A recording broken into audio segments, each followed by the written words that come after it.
안녕하세요. 전 닥터박입니다. 오늘은 이 부부싸움이 한 가정에 얼마나 큰 손실을 주는지에 대해서 말씀 좀 나누고 싶습니다. 제가 젊은 의사로서 응급실에서 일했을 때 제가 이해할 수 없는 것을 본 적이 있습니다. 그것은 DOA 케이스들. DOA는 Death on Arrival이라고 환자가 병원에 사망한 상태로 들어왔다는 거죠. 여자 환자였는데 부엌 칼로 13번 찔렸습니다. 그것도 남편에게. 저는 이걸 보고 나서 진짜 몇 달 동안 어, 너무 괴로웠어요. 또 생각을 해봐도 진짜 이해를 못했습니다. 어떻게 13번이나 찔렀을까?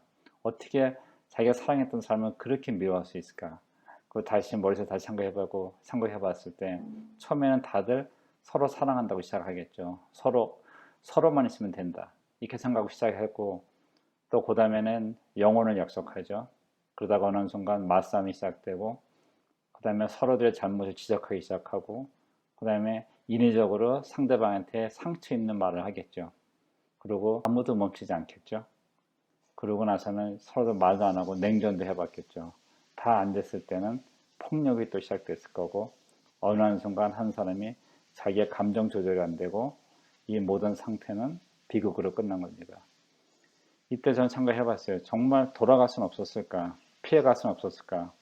만약에 내 자신이 이런 상황에 빠진다고 하면은 냉정하게 헤어져서 서로가 자유를 찾는 것이 낫다고 결론 내렸습니다. 몇 달 후 소아과에서 트레이닝을 하면서 상당히 흥미로운 리서치를 본 적이 있습니다. 부모님이 싸우는 것을 보고 자란 아이들은 이 PTSD, 외상 후 스트레스 장애를 앓고 있다는 거죠. 그래서 이 리서치에서는 아이들한테 이 맥박하고 호흡수하고 그 다음에 혈압을 쟀죠. 그래서 부모님이 싸웠을 때 이 바이터 사인들이 어떤 영향을 미치나 했을 때 놀랍게도 전쟁에서 죽음을 거의 경험했던 군인들과 같은 수준이었습니다. 그리고 그 후에는 부모님이 싸우는 것을 녹음한 것을 그냥 플레이해줬죠. 아이들은 부모님이 싸우지 않는다는 걸 알고 있습니다. 이 상태에서도 소리만 들었을 때 똑같은 이 반응을 보였습니다. 그래서 부모님들이 많이 싸우는 거 보고 자란 아이들은 평생 이 PTSD에서 벗어나지 못한다고 합니다. 제가 하나 권하고 싶은 것은 Into the Wild라는 영화가 있습니다. 그걸 한번 보시면 좋을 거고요. 제가 조금만 보여드리겠습니다.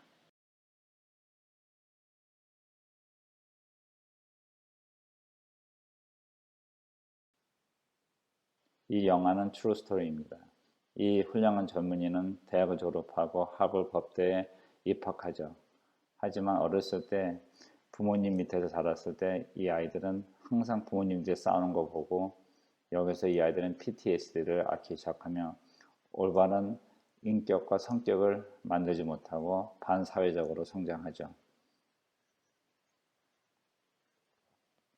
그리고 졸업 후 모든 것을 버리고 집을 떠납니다. 그래서 이 세상에 진실한 의미는 무엇인지 찾고 또 좋은 것이 어떤 것도 있는지도 알아보고 또 나름대로 자기의 작은 모험들도 갖죠.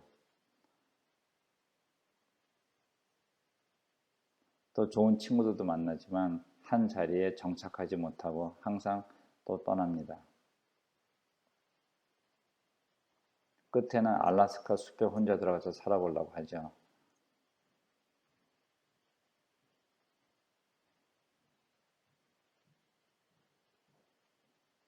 하지만 혼자 외롭게 굶주리며 죽게 됩니다.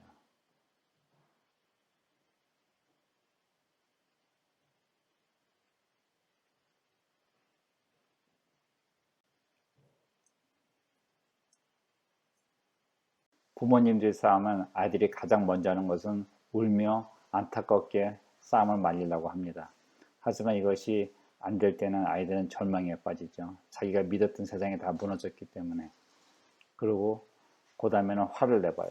싸우지 못하게 화를 내보지만 이것도 안 됐을 때는 아이들은 희망을 잃고 자기가 어떠한 도움도 안 된다는 것을 깨닫게 돼요. 그러고 나서는 혼자 외롭게 되고 그 다음에는 부모님과 거리를 두기 시작하죠. 그리고 혼자 상상을 해봅니다. 엄마 아빠가 이혼을 하면 난 누구랑 살아야 될까 하고 그러고 나서는 엄마와 아빠와 자기 자신의 거리를 두기 시작하죠. 그리고 아무런 일이 없었던 것처럼 나는 괜찮아 하고 혼자 생각합니다. 하지만 이 아이는 혼자 길을 잃고 어쩔 줄 몰라 하고 있죠. 또 상황을 더 악화시키는 것은 대부분의 부부들은 아이들 앞에서 싸움은 하지만 화해할 때는 아무도 없는 데서 몰래 합니다. 그리고 다음날 아침에 아무 일 없었던 것처럼 나오면은 아이들은 그 모습을 보고 상당히 혼란스러워하고 화가 나죠. 그리고 반항하게 되고 또 반사회적이 되고 혼자 외롭게 아무도 안 믿으려고 합니다. 그리고 자기가 탈출구를 찾기 시작하죠. 이것은 친구들입니다. 하지만 모든 친구들이 좋은 친구들은 아니죠. 또 이 아이들은 술을 마시기 시작하고 또 마약을 하기 시작하죠. 그래서 이런 아이들은 마약꾼이나 술 중독되는 확률이 훨씬 더 높다고 합니다. 더 나아가서 젊은 여자들은 자기 아빠의 피겨를 찾기 위해서 집 밖에서 더 나이 많은 남자들을 찾기 시작하죠. 또 남자애들도 마찬가지고 또 어린 나이에 임신할 확률이 훨씬 높다고 합니다. 그리고 자살 확률도 높아지고 정신병도 많아지고 또 자기의 분노를 조절하지 못한다고 합니다.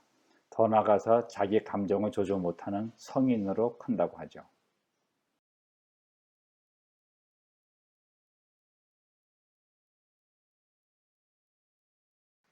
또 놀라운 것들은 저희가 모르는 사람이나 같이 일하는 사람들한테 훨씬 더 잘해준다는 겁니다. 저희 식구들보다. 그래서 저는 결혼 초기에 저희 집사람한테 얘기를 했죠. 같이 건강한 가정을 만들어 나가자고 약속을 했죠.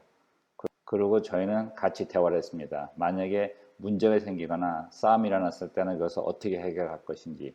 만약에 결혼한 지가 꽤 오래됐다 하시더라도 사이가 좋을 때 같이 앉아서 이 얘기를 해야 됩니다. 절대 거짓말 안 하기로 했죠. 왜냐하면 거짓말을 했을 때 상대방이 배신감을 느끼고 이럴 때 큰 싸움이 일어납니다. 거짓말을 해야 된다고 하면 하지 마세요. 그리고 싸울 때는 항상 문제가 무엇인지 해결책이 무엇인지 집중을 해야 됩니다. 감정적으로 하지 마시고요. 해답을 찾았을 때는 이 약속을 지켜야 됩니다. 그리고 사과하고 용서해주고 그리고 화가 나더라도 서로 같이 안아주고 스킨십이 있어야 돼요. 이것은 진짜 좋습니다. 이럴 때 저희 아이들은 저희들의 모습을 보고 사랑 주는 것도 배우고 사랑 받는 것도 배우고 사과할 줄도 알고 또 용서하는 것도 배웁니다. 또 어떻게 하면 건강한 관계를 만드는지도 배우게 되죠. 또 안정되고 행복한 성인으로 성장합니다. 오해하지 마세요. 저희도 아직까지 마다툼할 때가 있죠. 하지만 저희들은 항상 행복한 삶으로 돌아가기 위해서 노력하고 있습니다. 비디오가 재밌었으면 엄지손가락 올려주시고요. 구독하시고 종 누르시고 제일 위에 선택하시면 앞으로 좋은 비디오가 나올 때마다 알림이 갑니다. 감사합니다.